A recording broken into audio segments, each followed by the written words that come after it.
عارفين النبي صلى الله عليه وسلم كان بيصوم ازاي؟ هل كان صيام عن الاكل والشرب بس؟ لا طبعا. تعالوا نراجع مع بعض الصيام النبوي اللي اتعلمناه من النبي صلى الله عليه وسلم، ونشوف يومه كان ماشي ازاي من السحور لحد الفطار، عشان نحاول نكون زيه ونقتدي بيه ولو حتى في الحاجات البسيطة. يوم النبي صلى الله عليه وسلم في الصيام بيبدأ بالسحور، والنبي عليه الصلاة والسلام كان حريص جدا عليه، وكان يقول لنا تصحروا فإن في السحور بركة. ومش بس كده، ده كان من سنته انه يأخر السحور. عن أنس بن مالك رضي الله عنه حكى لنا ان الوقت اللي كان بين سحور النبي صلى الله عليه وسلم وبين صلاة الفجر كان يدوب وقت قراءة 50 آية، يعني كان بياكل ويقوم يستعد لصلاة الفجر على طول، وده عشان يفضل بكامل قوته ونشاطه باقي اليوم. النبي صلى الله عليه وسلم كان في رمضان حالة تانية خالص. عن عبد الله بن عباس رضي الله عنه بيقول كان رسول الله صلى الله عليه وسلم أجود الناس، وكان أجود ما يكون في رمضان.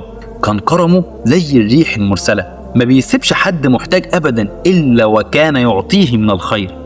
والأهم بقى هو صيام الجوارح. النبي صلى الله عليه وسلم علمنا ان اللي ما بيغيرش اخلاقه وهو صايم صيام ملوش اي قيمه. فقال النبي صلى الله عليه وسلم من لم يدع قول الزور ولا عمل به فليس لله حاجة في أن يدع طعامه وشرابه.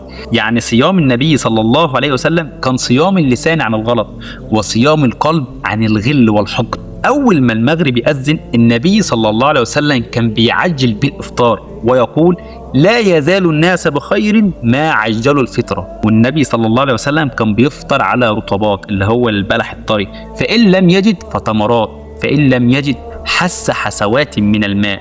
يعني ما كانش بيملى بطنه أكل ويتقل، لا، كان بياخد اللي يقومه ويقويه للصلاة. وأجمل لحظة لما كان بيقول الدعاء الذي يروي القلوب، اللي هو ايه بقى؟ اللي هو ذهب الظمأ وابتلت العروق وثبت الأجر إن شاء الله. والدعاء ده بنقوله قبل ما نفطر. بعد الفطار بقى كان بيجي وقت الخلوة مع القرآن. سيدنا جبريل كان بينزل يدارس النبي صلى الله عليه وسلم القرآن في كل ليلة من ليالي رمضان، وبعدها يقوم يصلي بالناس التراويح بصلاة خاشعة من القلب. السيدة عائشة رضي الله عنها وصفت صلاة النبي صلى الله عليه وسلم وقالت فلا تسأل عن حسنهن وطولهن. كان النبي صلى الله عليه وسلم يتلذذ بالوقوف بين يدي الله. وفي الحلقة دي اتعلمنا ان صيام قدوتنا صلى الله عليه وسلم كان ان السحور المتأخر فيه بركة عشان يتقوى على العبادة ومشقة اليوم.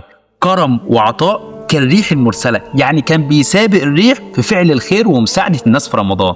لسان عفيف ما بيغلطش في حد. صيام الجوارح قبل صيام البطن، وإفطارا بسيط ودعاء من القلب.